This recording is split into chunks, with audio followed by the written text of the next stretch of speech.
मैं राजस्थान का रहने वाला, हमें पता है कि गणेश जी को सबसे पहले बिठाना पड़ता है शुभ काम में।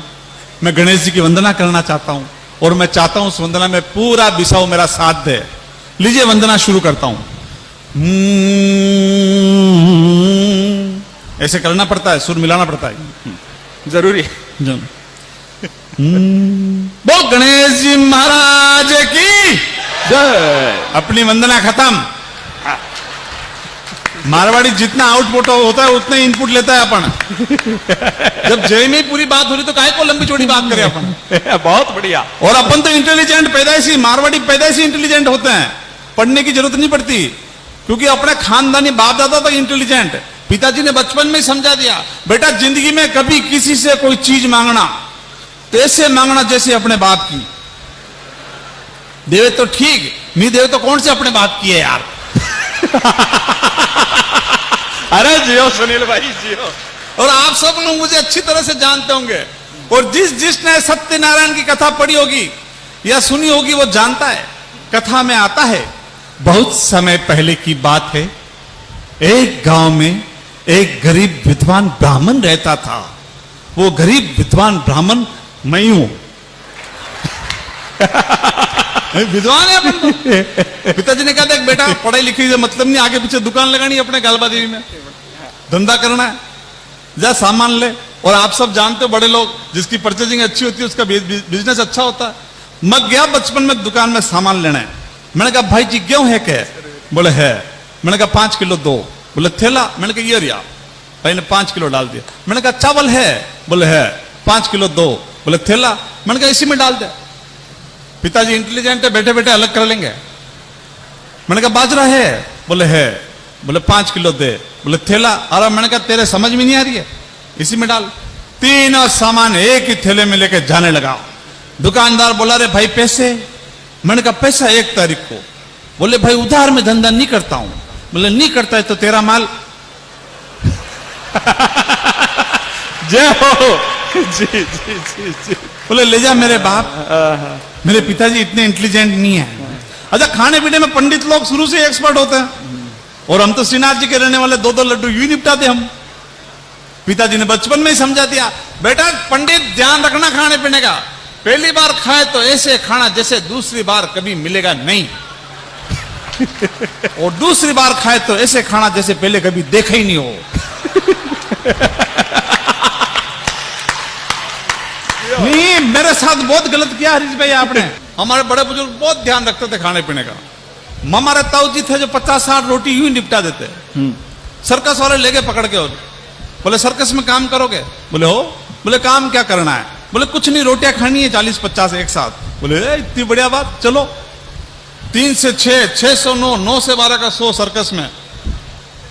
और सर्कस वाले शुरू हो गए, बोले हमारे बीच में ऐसा आदमी है एक साथ 40 रोटी खा लेता है। ताऊ जी को बुलाया, 40 रोटी रखी, ताऊ जी आए, 40 रोटियां निपटा दी। फिर 6 से 9, हमारे बीच में ऐसा आदमी है एक साथ 40 रोटी खा सकता है। 40 रोटी रखी, ताऊ जी आए, 40 रोटियां निपटा दी। 9 से 12 के शो में ताऊ जी गायब। बोले कहां गया? ढूंढो उसको। ताऊ जी टेंट में बैठे हुए सर्कस के पीछे, टिफिन खोल के। उनका दिमाग खराब। बोले तू यहां टिफिन खोल के बैठा है, यहां शो शुरू हो गया, चल जल्दी। बोले अच्छा दिन भर काम ही करूं, रोटी भी नहीं खाऊं? मजा आ रहा था, एक बार ढंग ढंग की बजा दो जोरदार। सर हमें स्कूल जाने की जरूरत नहीं पड़ती मारवाड़ियों को, सही कह रहा हूं मैं आपको। और हमारा तो, मैं तो खुद भी स्कूल गर्मी की छुट्टियों में गया हूं। बाकी टाइम पे ये मार साहब बैंड जी ज्यादा डिस्टर्ब होता था, पढ़ाई में मन नहीं लगता था। गर्मी की छुट्टी में ना मैं डिस्टर्ब हुआ ना स्कूल डिस्टर्ब होता था। और मूल सब्जेक्ट था मेरा प्राथमिक उपचार। मेरे पीटीआई साहब ने सिखाया, बेटा कोई सांप काट खाए, बारिश का मौसम है, ध्यान रखना, सांप काट खाए तो जहां सांप ने काटा उसके 2 इंच ऊपर एक सूती कपड़ा लेके कस के बांध देना। हमारे गांव में एक डोकरी को सांप ने काट खाया, यहां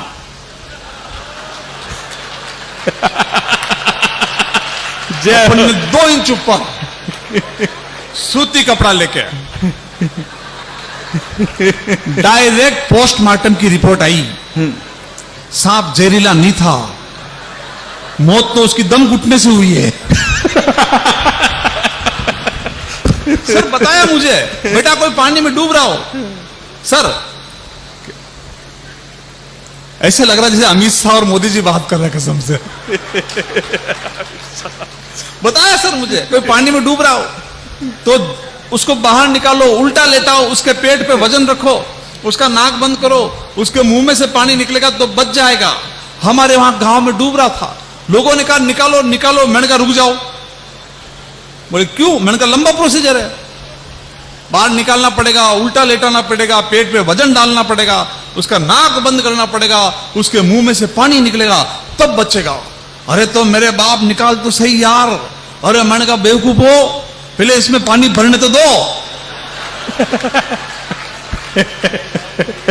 सही कह रहा हूं सर, एकमात्र छोरा मेरे गांव का लगातार 4 साल तक 8वीं बी का मॉनिटर था,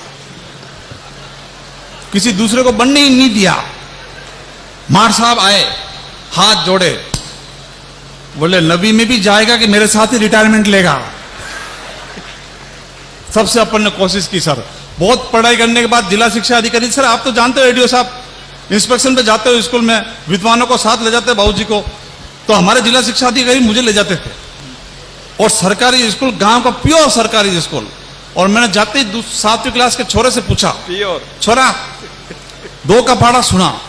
2 का इसलिए पूछा कि अपने को भी 2 तक ही आता था, कौन रिस्क ले। छोरा खड़ा हो गया, गांव का बेचारा भोला भाला, खाकी हाफ पैंट पकड़ के, बोलू? मैंने कहा हाँ बोल बेटा। जगह जगह बोलू? मैंने कहा बोल बोल, डर मत। बोलू? अरे मैंने कहा बोलना। जो बोलू क्या? अरे मैंने कहा बोलना। नहीं आता यार।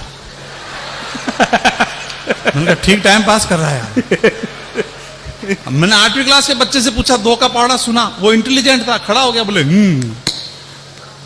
डो एटम डो, डो डूनी टाल, डो टे। मैंने कहा बैठ जा बेटा, तकलीफ हो रही है यार। दूसरे से पूछा, मैंने कहा तू सुना, बोले डो एटम डो, डो डूनी टाल, डो टे। मैंने कहा तू इसका भाई लग रहा है गुरु। सर आप विश्वास नहीं मानोगे, 26 के 26 छोरे तोतले।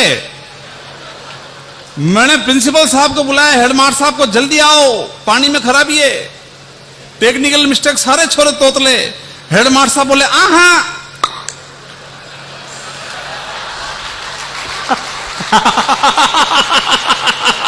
जोरदार बजा दो, समझ में आ गई हो तो।